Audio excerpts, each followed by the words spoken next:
وزیر اعلیٰ سندھ ڈاکٹر ارباب رحیم بھی ان سے ملنے کے لیے آئے۔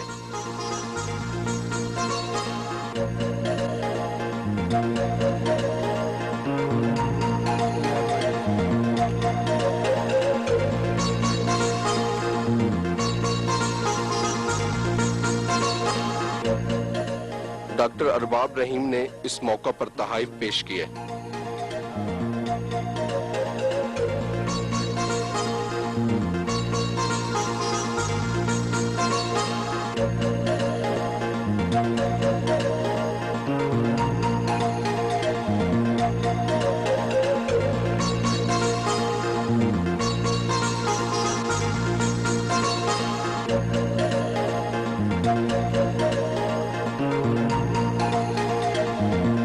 دوپہر کا کھانا کھایا۔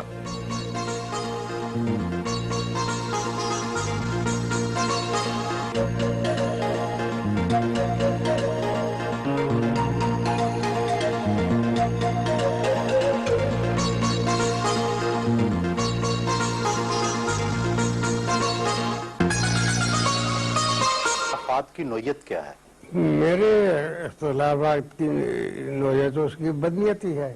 اصل میں جو مسلم لیگ تھی اس کو مسلم لیگ میں شامل ہی نہیں کیا، جو نان مسلم لیگر تھے وہ سارے اس میں ڈال دیے، تو ہم نے کہا چلو بھائی، اور ہم نے تو پہلے پبلکلی کہا تھا کہ ان کی نیت ٹھیک نہیں ہے۔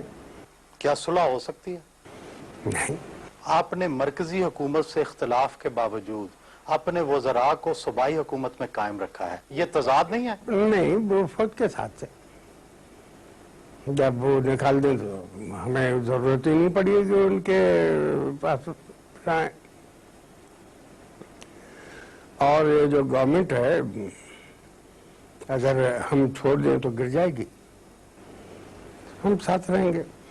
فوج سے تعلق کے دعووں کے باوجود آپ کی جنرل مشرف سے جنرل ضیاء الحق جیسی دوستی نہیں ہو سکی، اس کی کیا خاص وجہ ہے؟ ہم دو مختلف قسم کے آدمی ہیں۔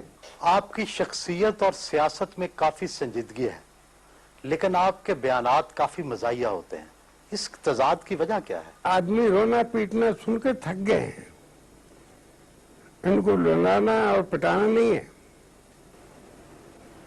ان کو بہلانا کھلانا بتا دینا دوسرے انداز سے، اور وہ زیادہ دیر نشین پہ ہوتا ہے، حالانکہ وہ بھول جلدی جاتے ہیں۔ آپ کی بعض سیاسی ٹرمیں بڑی دلچسپ تھیں اور بڑی مشہور ہوئیں، جیسے ریگستانی کبا اور بلی چوہے کا کھیل۔ کیا آپ بڑی سوچ سمجھ کر یہ اصلاحات بناتے ہیں؟ بھئی یہ کچھ سینگس ہیں، بلی چوہے کا کھیل، ریگستانی کبے کو چھوڑ دیں، اب وہ الوین ہو گیا ہے۔ ضیاء الحق صاحب ہم سیاستدانوں سے کھیلتے تھے تو ہم چوہے تھے، وہ بلا تھا۔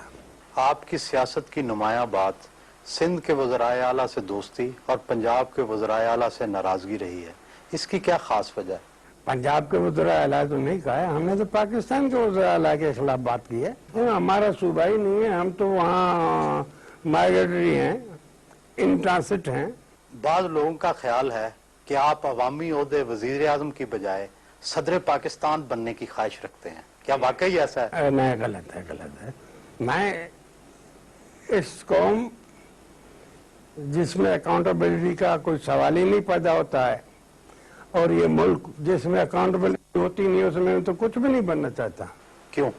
کیا ضرورت ہے؟ جب اور سر دینے کے لیے تیار تھے، ہم منصور تھوڑی بنیں گے۔ ملک میں دہشت گردی میں روز بروز اضافہ ہو رہا ہے، اس دہشت گردی میں مذہبی انتہا پسندوں کا نام لیا جاتا ہے۔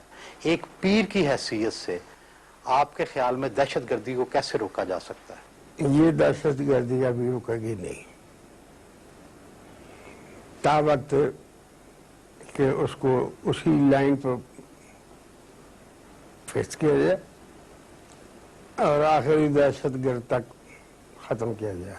آپ اس دہشت گردی کے خلاف جنگ میں حصہ لینے کے لیے تیار ہیں؟ ہم اپنی طرف سے تو لیتے ہیں، بولتے ہیں، کرتے ہیں۔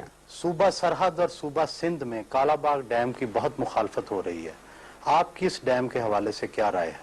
ہم نہ بنا سکتے ہیں نہ بنوا سکتے ہیں، فرنٹیئر ڈوبنے کے لیے تیار نہیں ہے۔ اگر بنا سکتے ہو بناؤ، کیوں روکیں آپ کو؟